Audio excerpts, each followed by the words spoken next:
Tema de hoje: como o vício pode destruir um casamento. O vício pode ser uma das situações mais difíceis que um casal enfrenta. Viver com um cônjuge viciado pode ser tão difícil que muitos casamentos terminam em separação ou divórcio, se a pessoa que luta contra o vício não recebe tratamento. Divórcio ou separação entre casais que lutam com problemas de dependência podem ser comuns, mas não é inevitável. Não importa como seu parceiro chegou aonde está hoje. O que importa é reconhecer o problema, entender o que está errado e buscar ajuda para vocês. O vício de um dos cônjuges pode prejudicar o outro e destruir os laços do matrimônio de muitas maneiras. Em primeiro lugar, perda de confiança. Em primeiro lugar, os indivíduos com um vício tendem a mentir para os seus cônjuges sobre a gravidade de seus vícios. Esconder quanto dinheiro gastam para pagar por eles e quebrar promessas de mudar seu comportamento. Com o tempo, essa desonestidade quebra os fundamentos básicos de confiança, que são necessários em qualquer relacionamento. Os cônjuges viciados em sexo ou pornografia também podem cometer adultério ou ser infiéis, o que é uma outra violação de confiança. Segundo lugar, encargos financeiros.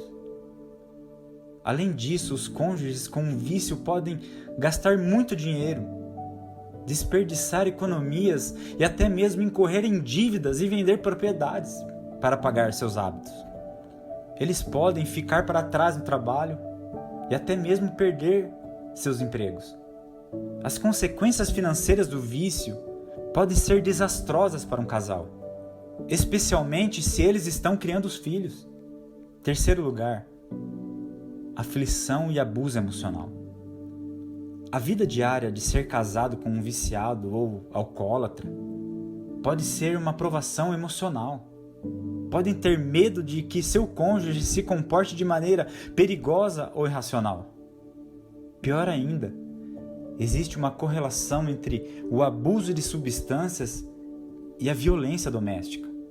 Por exemplo, quando o alcoolismo corrompe um casamento, a probabilidade de um dos cônjuges se tornar vítima de violência doméstica aumenta significativamente. Muitos casos de violência doméstica envolvem o álcool e as drogas. Quarto lugar, vício de jogo de loteria. A Bíblia não diz especificamente que jogar na loteria é pecado, mas ela nos revela um conjunto de princípios que indica que o jogo de azar não combina com o padrão moral expresso na palavra de Deus. Mas é verdade que muita gente fica em dúvida se realmente jogar na loteria é errado para um cristão. Algumas pessoas até alegam que se ganhar um prêmio acumulado da Mega Sena, pagarão dízimo. Mas me deixe mostrar alguns princípios que se chocam com as práticas de aposta de loteria. O que a Bíblia diz sobre jogar na loteria? Não há uma passagem bíblica que fale especificamente sobre jogar na loteria. Não podemos encontrar na Bíblia um versículo que diz: não jogarás. Mas apesar da Bíblia não tratar explicitamente de uma determinada questão, ela nos instrui claramente acerca do que fazer. Assim mesmo, de forma implícita, a Escritura jamais nos deixa sem respostas. Com base nessa realidade, vamos ver alguns pontos que envolvem não apenas a loteria, mas qualquer tipo de jogo que coloque em disputa algum bem de valor. Então, jogar na loteria afronta os princípios bíblicos. Em primeiro lugar, jogar na loteria sempre reflete um desejo pelo dinheiro fácil, mas em nenhum momento na Bíblia incentiva qualquer forma de obtermos lucro sem ser pelo suor do nosso trabalho. Segundo lugar, jogar na loteria não combina com a boa administração do lar. A Bíblia ensina que devemos ser bons administradores de nossos bens. Ela também adverte que não podemos cometer o erro do desperdício, aplicando nossos recursos em coisas ruins e duvidosas. Esse alerta também serve para outras ocasiões que não têm nenhuma ligação com algum tipo de jogo. Terceiro lugar, jogar na loteria pode viciar. Não é segredo para ninguém que o jogo é uma atividade extremamente viciante. O vício aprisiona uma pessoa, tirando-lhe o bom senso e até a razão. Obviamente, a palavra de Deus não aprova isto. Além do mais, a partir do momento que uma pessoa é lançada pelo vício do jogo, se torna impossível que ela seja uma boa administradora de seus bens. Quarto lugar, famílias são destruídas por causa de jogos. Alguns chefes de família que deveriam zelar pelo seu lar acabam deixando com que falte itens básicos dentro de suas casas para apostar em jogos. Quem já viu de perto uma situação assim, sabe o quão deprimente é. A Bíblia nos exorta a cuidar da nossa família com diligência, e o jogo não combina com isso. Quinto lugar, os bastidores dos jogos não são bons. Dependendo do tipo de jogo, o dinheiro das apostas é utilizado para várias atividades, inclusive para financiar atividades ilícitas. É verdade que loterias regulamentadas podem até apresentar propósitos que são aparentemente nobres. Os recursos arrecadados através das apostas de algumas loterias federais, por exemplo, supostamente são aplicados como investimentos na educação e em projetos sociais. Então, alguns cristãos acreditam que, por causa disso, ao jogarem na loteria estão fazendo uma boa ação. Mas, obviamente, existem muitas outras alternativas para um cristão fazer seu papel de cidadão, contribuindo com seu país, sem ser pelo jogo. Quantas pessoas que temos perto de nós mesmos passando necessidades, dentro das nossas igrejas. Então não precise entrar no jogo para você poder fazer seu papel. Outro problema comprovado acerca do jogo é que a maioria dos apostadores de loteria pertence a classes mais pobres da sociedade. Isso obviamente contribui ainda mais para o desequilíbrio e empobrecimento da sociedade. Mas em sexto e último lugar, jogar na loteria revela o amor ao dinheiro. Por trás das apostas nas loterias, sempre estará a cobiça em querer ter mais e mais dinheiro.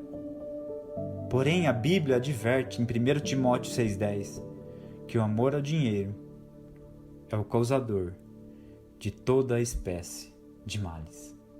Que Deus abençoe a vida de vocês, em nome de Jesus.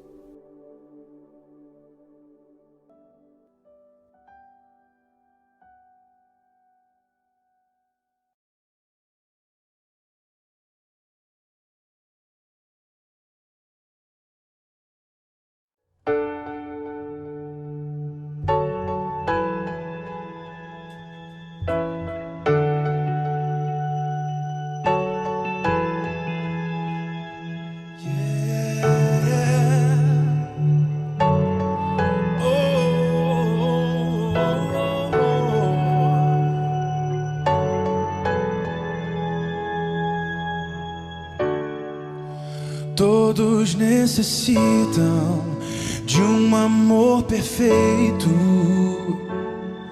perdão e compaixão.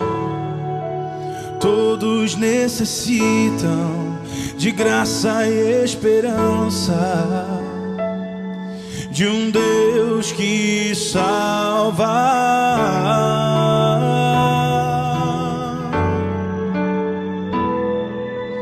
Cristo move as montanhas e tem poder para salvar, tem poder para salvar, para sempre autor da salvação.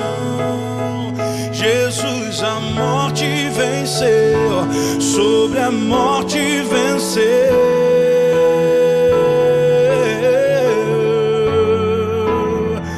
Oh,